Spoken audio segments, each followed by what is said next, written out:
오늘 유레카의 순간이라는 제목으로 말씀을 좀 나누고자 합니다. 기원전 200년경 시칠리아 섬 시라쿠스의 왕 히에론 2세가 이제 금으로 이 새로운 왕관을 만들었어요. 그런데 얼마 지나지 않아서 이 왕관이 순금으로 만들어진 게 아니다라는 소문이 돌았습니다. 그러니까 은이 섞였다는 거예요. 왕은 당시 유명한 수학자였던 아르키메데스를 불렀어요. 왕관의 모양에 손을 대지 말고 이 왕관에 은이 섞여 있는지 확인할 수 있는 방법을 찾아보시오.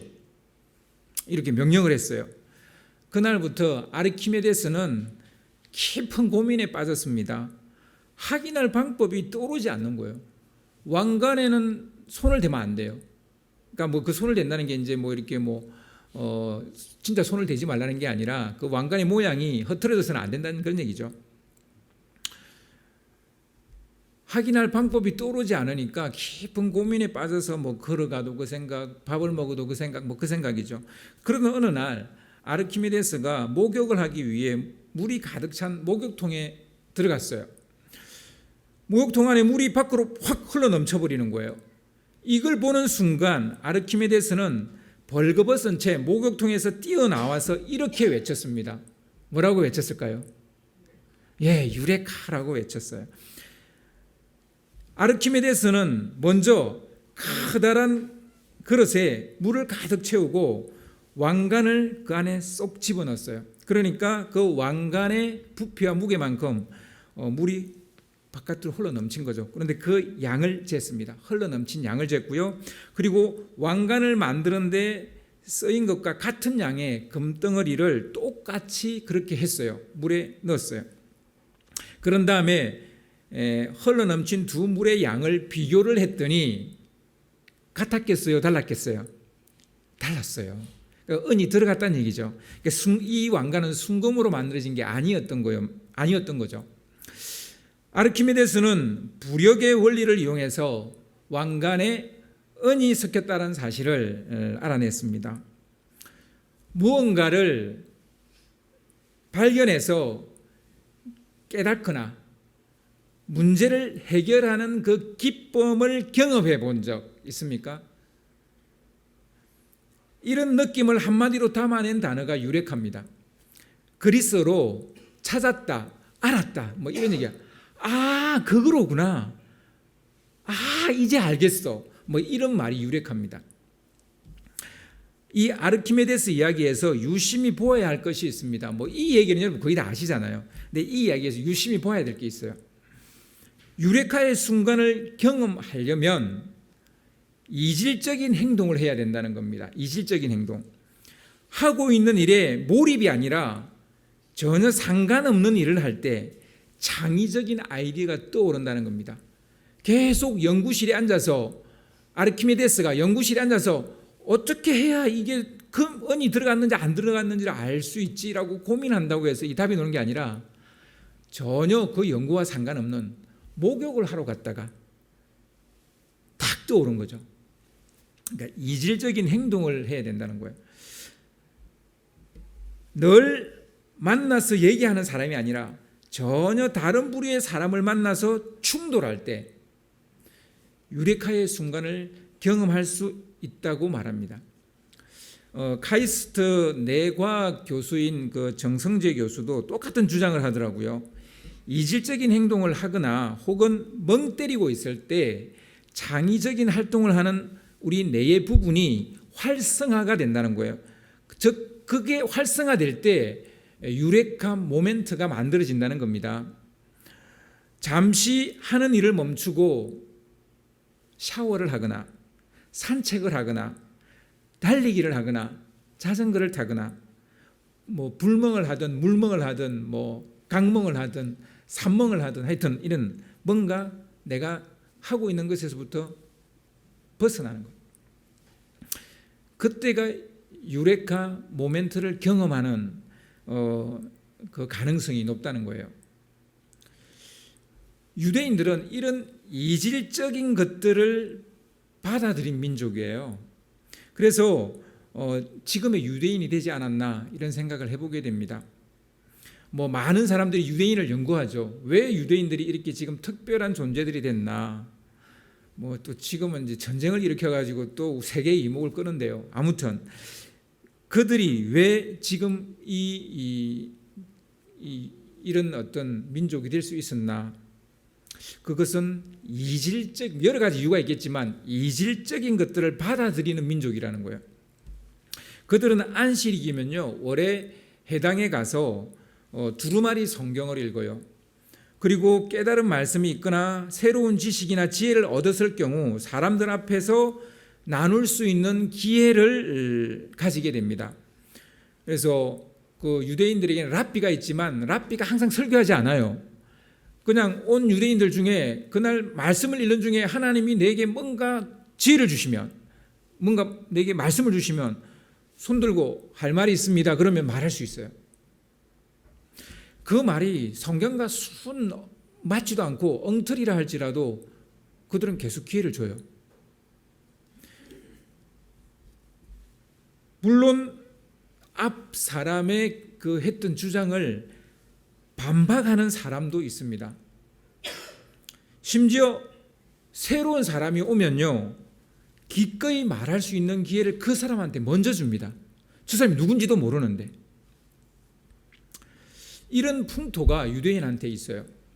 바로 여기서 하브루타 유대인 교육이 시작되었다고 보면 뭐 될 것 같아요. 이 하브루타 교육은 아이들에게 짝을 지어주죠. 그리고 질문하고 답하게 합니다.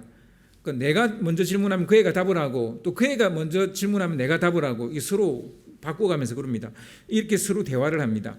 뿐만 아니라 더 심도 있는 토론을 하게 되고 심지어 논쟁을 하게 합니다. 논쟁을 하지 않고 네 말이 맞아 그러면 그네들은 실격이에요. 그러니까 계속 논쟁을 하게 만들어. 일부러 논쟁을 해야 너 잘했다, 너 정말 토론 잘했다 이렇게 얘기를 해주는 그런 거죠. 이런 하브루트 방식은 우리의 뇌를 격동시켜서 최고의 뇌로 만들어준다고 합니다. 논쟁은 가장 격렬한 머리 싸움이라고 할 수 있습니다. 그래서 여러분 이 하브루트가 뭐하고 비슷하냐면요, 여러분 재판장에 있는 모습하고 아주 비슷하다고 생각하시면 돼요. 재판장 여러분 한번 상상을 해보시기 바랍니다. 재판장은 어떻게 됩니까? 상대방의 말을 정확하게 들어야 되죠. 그리고 상대의 논리를 파악을 해야 됩니다. 그리고 난 후에 상대의 허점을 파고들면서 자신이 어째서 자신의 주장이 옳은지를 치밀한 논리로 설득을 해야 됩니다.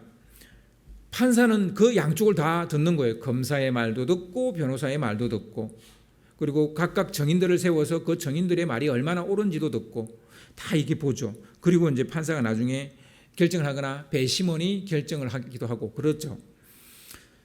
이 토론과 논쟁은 뇌를 개발하는 가장 효율적인 방법이고요. 고등 사고 능력을 기르는 최고의 방법이라는 데는 이견이 없는 것 같습니다. 요즘 우리 이제 청년에서 성경 공부를 하는데 제가 듣기로는 대화와 자기 생각들을 자유롭게 이야기한다 그러더라고요. 그래서 이 하브루타 방식을 우리 청년들이 사용하고 있구나 그런 생각을 했는데요. 아무튼 여러분 우리 아이들이 이렇게 하나님을 알아갈 수 있도록 이 하브루타 방식으로 하나님을 알아갈 수 있도록 우리가 그 분위기와 환경을 만들어 줘야 됩니다. 일방적인 가르침이 아니라 빨리 답을 찾는 방식이 아니라 우리의 뇌를 훈련시키고 생각하는 생각의 힘을 키우는 사람으로 만드는 겁니다. 그래서 우리나라 교육의 문제는 이거 여러분 많이 들어서 아실 거예요.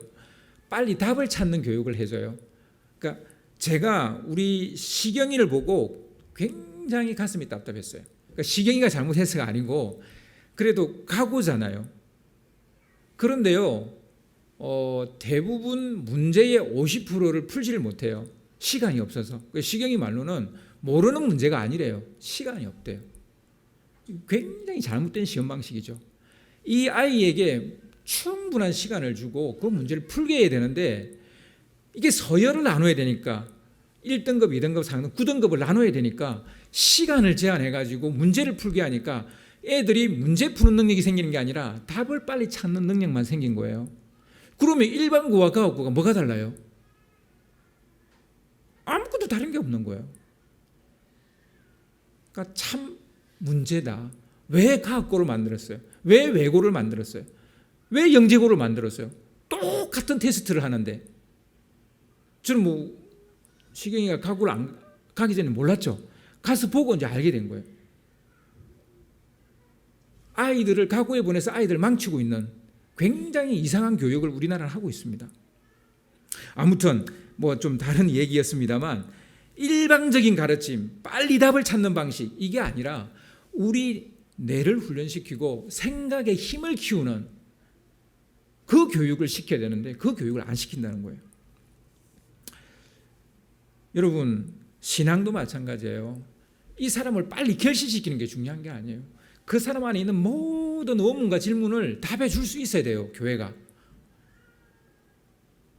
거기에 대한 의문이 있는데 그게 계속 걸림돌이 되는 거예요.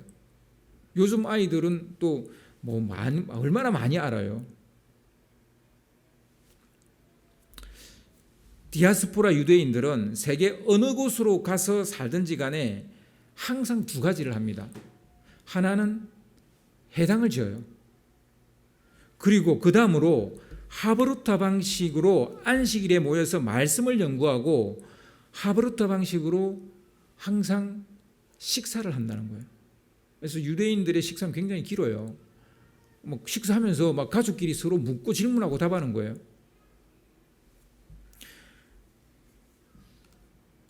바나바와 바울은 비시디아 안디옥에 갔을 때 바로 디아스포라 유대인들의 이 두 가지 생활 방식을 잘 활용을 합니다.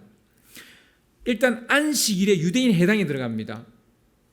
그 유대인의 회당은 자기들이 말할 수 있는 최고의 장이 만들어지는 거예요. 그러니까 회당을 가는 거예요. 여느 회당과 마찬가지로 비시디아 안디옥 회당도 회당장이 나와서 율법과 선지서를 읽었습니다. 그리고 난 후에 무리 중에 나누고 싶은 사람이나 혹은 뭐 가르치고 싶은 사람이 있으면 기회를 주죠.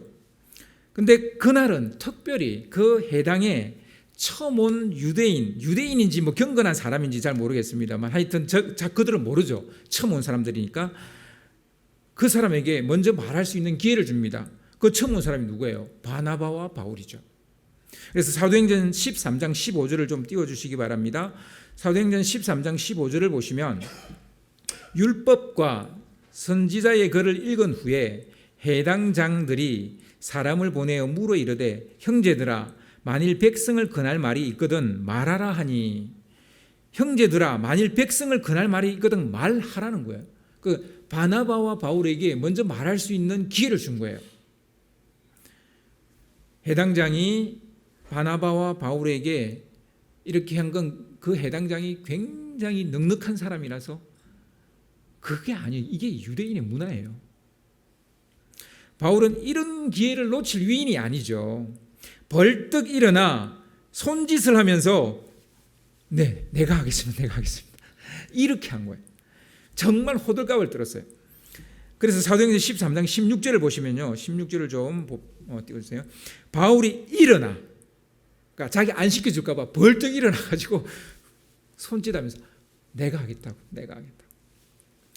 이스라엘 사람들과 및 하나님을 경외하는 사람들아 들으라. 그러면서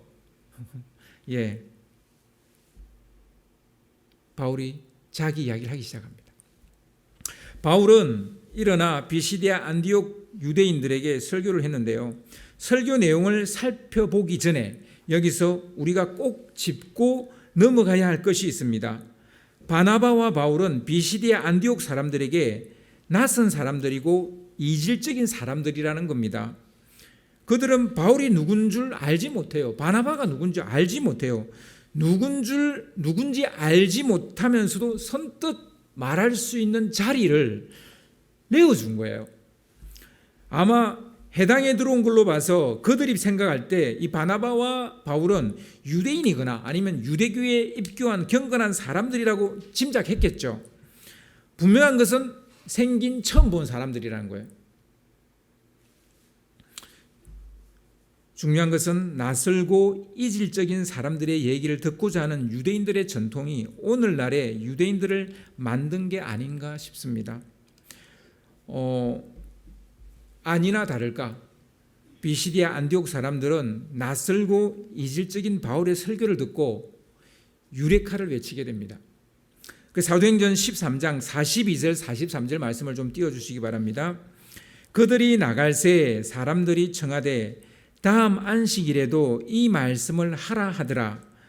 해당의 모임이 끝난 후에 유대인과 유대교에 입교한 경건한 사람들이 많이 바울과 바나바를 따르니 두 사도가 더불어 말하고 항상 하나님의 은혜 가운데 있으라 그나니라. 바울의 가르침을 들은 사람들이 다음 안식일에도 이 말씀을 더 해달라고 졸라댔다는 거예요. 깨달은 바가 있었다는 얘기죠. 그렇구나. 그게 그런 거였구나. 즉 유레카죠. 그게 유레카죠. 그것을 경험했다는 반증입니다. 한편 도무지 믿지 못하는 사람들도 있었어요. 사도행전 13장 41절을 보시면 41절을 띄워주셨는데 저는 이거를 표준 세번역으로 읽을게요. 내용은 비슷하니까 여러분 들어보세요. 보아라 너희 비웃는 자들아 놀라고 망하여라. 내가 너희 시대에 한 가지 일을 할 터인데 그 일을 누가 너희에게 말하여 줄지라도 너희는 도무지 믿지 않을 것이다. 이 말씀은요 하박국 1장 5절에 나오는 말씀을 바울이 인용한 거예요. 믿지 못하는 사람이 있을 것을 예상하고 한 말입니다. 그러니까 유레카라고 외친 사람도 있었지만 도리어 반박하는 사람도 믿지 않고 비웃고 반박하는 사람도 있었다는 거예요. 자, 이제 비시디아 안디옥 사람들이 알게 된 것은 무엇이고 그들이 들어도 도무지 받아들이지 않았던 그것은 무엇인지 이야기하고자 합니다. 그거는 같은 거예요.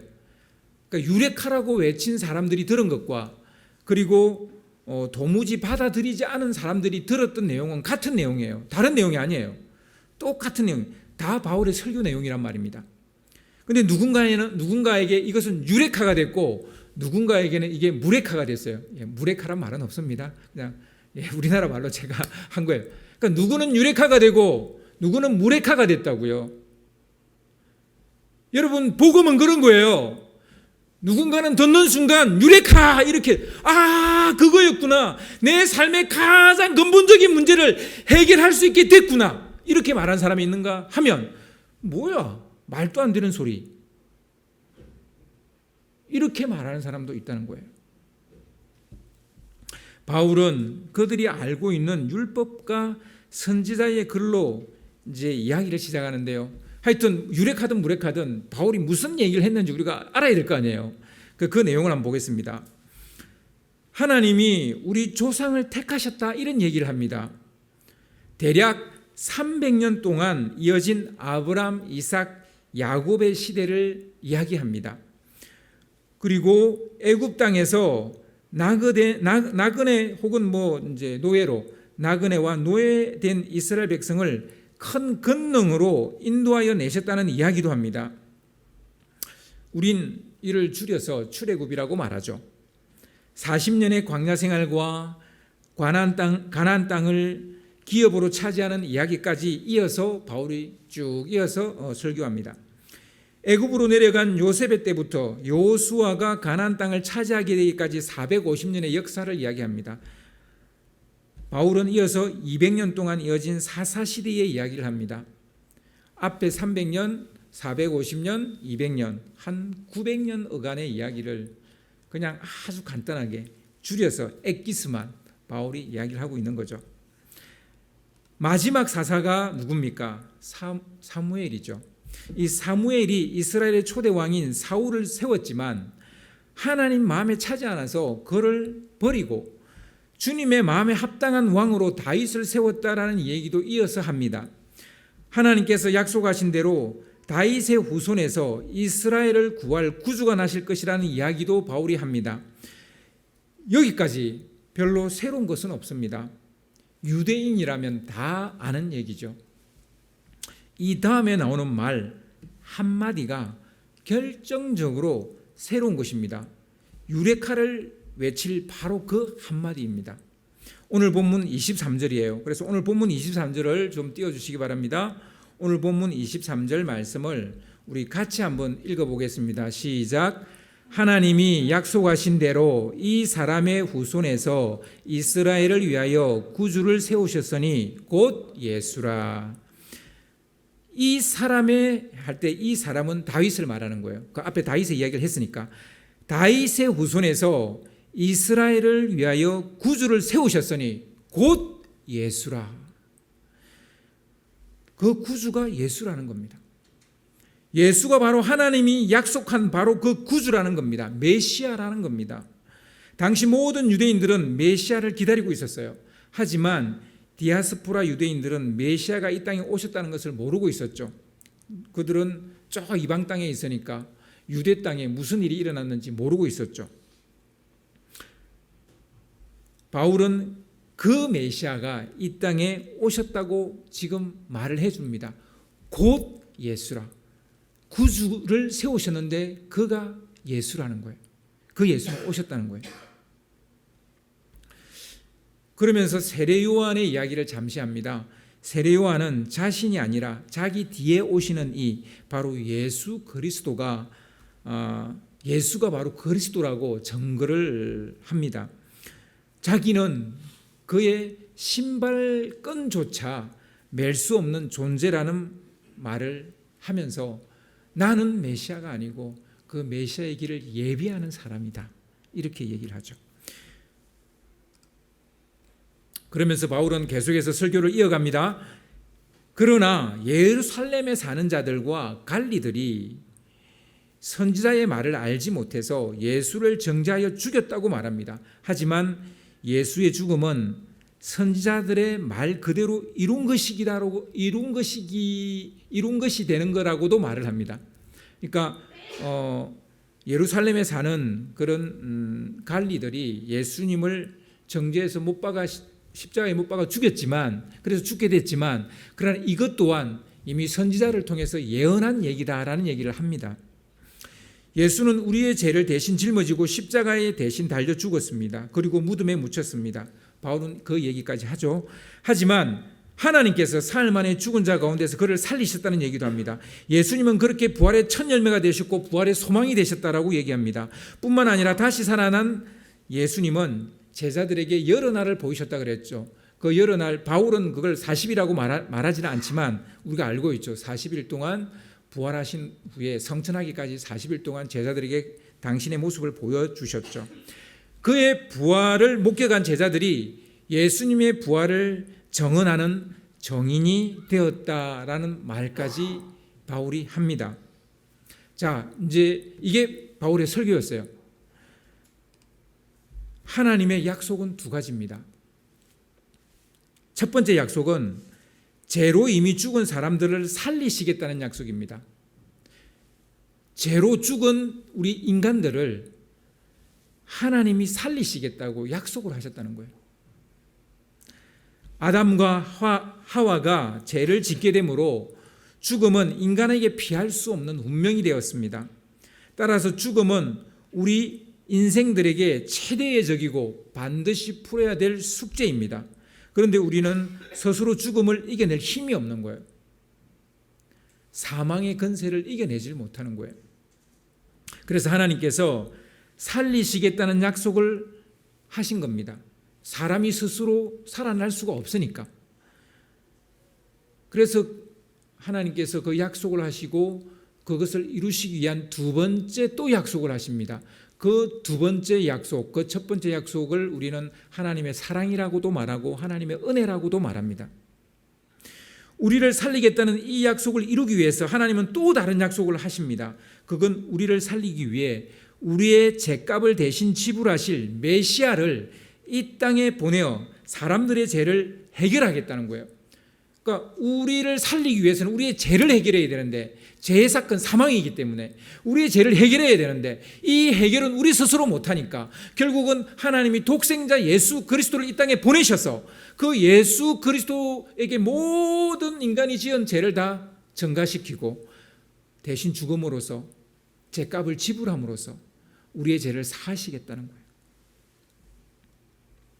바울은 하나님께서 약속한 그 메시아, 즉 우리의 죄를 대신 지불하시기 위해 오신 그 메시아가 오셨다는 거예요.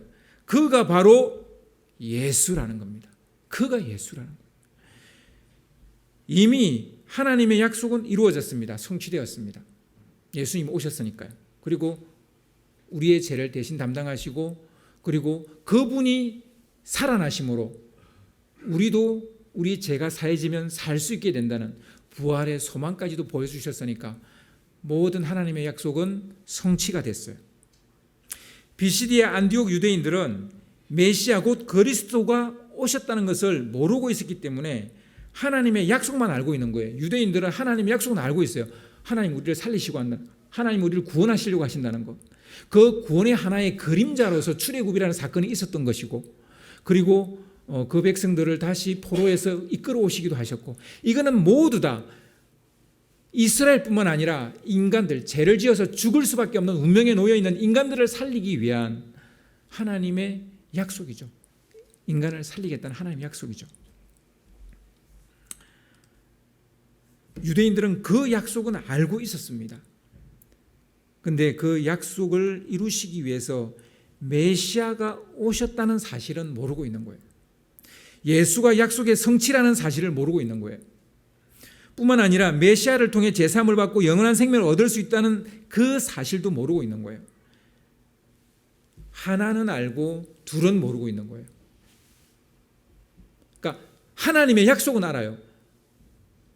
죄 지은 너희들이 스스로 구원받을 수 없으니 내가 너희들을 살리겠다고. 이 약속은 알고 있는데 이 약속을 성취하기 위해서, 이루기 위해서는 메시아가 와야 되는데 이 메시아가 왔다는 것과 와서 실제적으로 십자가를 지시고 죽으시고 다시 살아나심으로 우리를 그 약속을 성취하셨다는 이 뒤에 두 가지 사실은 모르고 있는 거죠.